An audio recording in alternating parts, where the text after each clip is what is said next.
YSR Congress party ప్రభుత్వ హయాంలో YS Jaganmohan Reddy విద్యుత్ ఛార్జీలను పెంచి ప్రజలను దోచుకుంటే నేడు అధికారంలోకి వచ్చిన కూటమి ప్రభుత్వం కూడా విద్యుత్ ఛార్జీలను పెంచి ప్రజల్ని దోచుకుంటున్నారని కాంగ్రెస్ పార్టీ జిల్లా అధ్యక్షుడు టీకే విశ్వేశ్వరరెడ్డి విమర్శించారు.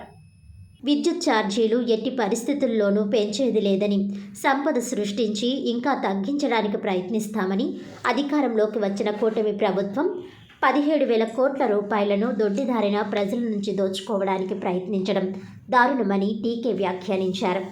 జగన్ అసలు విద్యుత్ ఛార్జీలు పెంచబోమని చెప్పి 5 ఏళ్ల కాలంలో 9 సార్లు ఛార్జీలు పెంచారని మండిపడ్డారు. అందుకే 151 నుంచి వైసీపీ 11కి పడిపోయిందని ఎద్దేవా చేశారు. అయినా ఇంకా జగన్ తీరులో మార్పు రాలేదని, విద్యుత్ ఛార్జీలు పెంపుదల నిరసిస్తూ ట్రాన్స్కో కార్యాలయాల వద్ద ధర్నా నిర్వహించాలని పిలుపునివ్వడం విడ్డూరంగా ఉందన్నారు. ఇప్పటికైనా రాజకీయాలకు స్వస్తి చెప్పి వ్యాపారం చేసుకుంటే అదానీ కంటే మంచి వ్యాపారవేత్తగా ఎదుగుతారనడంలో ఎటువంటి సందేహం లేదన్నారు. 1750 కోట్ల రూపాయలను జగన్కు విద్యుత్ కొనుగోలు ఒప్పందాల్లో లంచం ఇచ్చినట్టుగా federal bureau of investigation FBI ఆధారాలతో నిరూపించిందని, జగన్ అమెరికా జైలుకు వెళ్లడం ఖాయమని అన్నారు. ఇప్పుడు కూటమి ప్రభుత్వం కూడా అదే దారిలో పయనిస్తూ ప్రజల్ని దోచుకోవడానికి ప్రయత్నించడం సరికాదన్నారు. ఈ సమావేశంలో కాంగ్రెస్ సీనియర్ నాయకులు అబ్దుల్లా షరీఫ్, డాక్టర్ వడియార్, మోతా శారద, జాలా నటరాజ్, పట్నాల శ్రీనివాస్, కిషోర్ కుమార్ జైన్, బిల్డర్ బాబీ తదితరులు పాల్గొన్నారు. ఈవేళ మన రాష్ట్ర పరిస్థితి అలా ఉంది. ఆల్రెడీ జగన్మోహన్ రెడ్డి గారు దోషాడు, చంద్రబాబు నాయుడు దొంగ దొంగ దొంగ అని ఈయన ఎడుతున్నాడు. జగన్మోహన్ రెడ్డి గారు దోషాడు దొంగ దొంగ అని చెప్పి చంద్రబాబు నాయుడు ఎడుతున్నాడు. ఈవేళ కరెంట్ ఆఫీసుల దగ్గర ధర్నా చేస్తానని జగన్మోహన్ రెడ్డి గారు పిలిపించింది. ఏంటి అసలు అతనికి అసలు నేను అర్థం కావట్లేదు. అతను సిగ్గుపట్టలేదేమో అనుకుంటాను. నేను సిగ్గు అనేది అతను మర్చిపోయాడేమో అని నేను అనుకుంటాను. ఎందుకంటే 5 సంవత్సరాల పరిపాలనలో 2019కి ముందు జగన్మోహన్ రెడ్డి గారు నేను కరెంట్ ఛార్జీలు పెంచను, నాణ్యమైన విద్యుత్ ఇస్తానని చెప్పి ప్రతి మీటింగ్లో చెప్పాడు. ఆయన ముఖ్యమంత్రి అయిన తర్వాత 5 సంవత్సరాల కాలంలోనూ 30,000 కోట్ల రూపాయలు ప్రజల మీద భారం వేశాడు.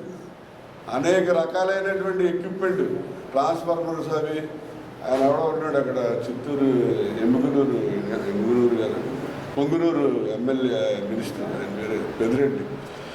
ఆయన ట్రాన్స్ఫార్మర్లు సంబంధించిన షిరిడి సాయి ట్రాన్స్ఫార్మర్ కంపెనీకి కొన్ని 1,000 కోట్ల రూపాయలు అయినటువంటి ట్రాన్స్ఫార్మర్లు ఆర్డర్ చేసి అక్కర్లేకుండా తెప్పించాడు. అదంతా కూడా ప్రజల భారమే.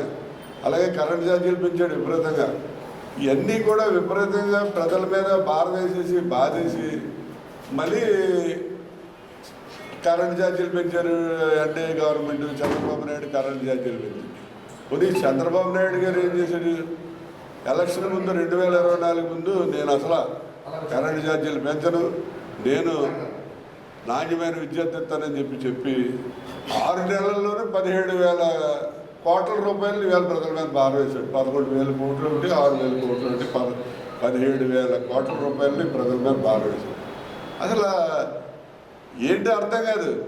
అసలు ఏ మేనిఫెస్టోలు ఎందుకు రిలీజ్ చేస్తున్నారో, ప్రజలకు వాగ్దానాలు ఎందుకు చేస్తున్నారో, అసలు ఆలోచించే చేస్తున్నారా, ఆలోచన చేయకుండా చేస్తున్నారా అనేది అది చాలా ప్రజలు కూడా అన్నీ ఆలోచిస్తుంటారు. ప్రజలు ఏం దగ్గరలు కాదు. 151 నుంచి 11కి పడగొట్టారంటే ఊరిలో పడగొట్టలేదు.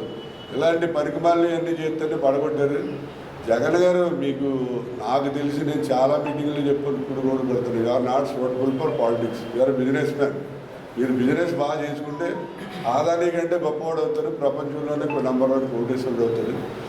మొన్న ఫెడరల్ బ్యూరో ఆఫ్ ఇన్వెస్టిగేషన్ వాళ్ళు అదానీ గారు మీకు పవర్ ప్రాజెక్ట్ కొనడానికి, సోలార్ పవర్ కొనడానికి 1750 కోట్ల రూపాయలు ఇచ్చాడని చెప్పి క్లియర్గా FBI federal bureau of investigation వాళ్ళు రిపోర్ట్ ఇచ్చారు.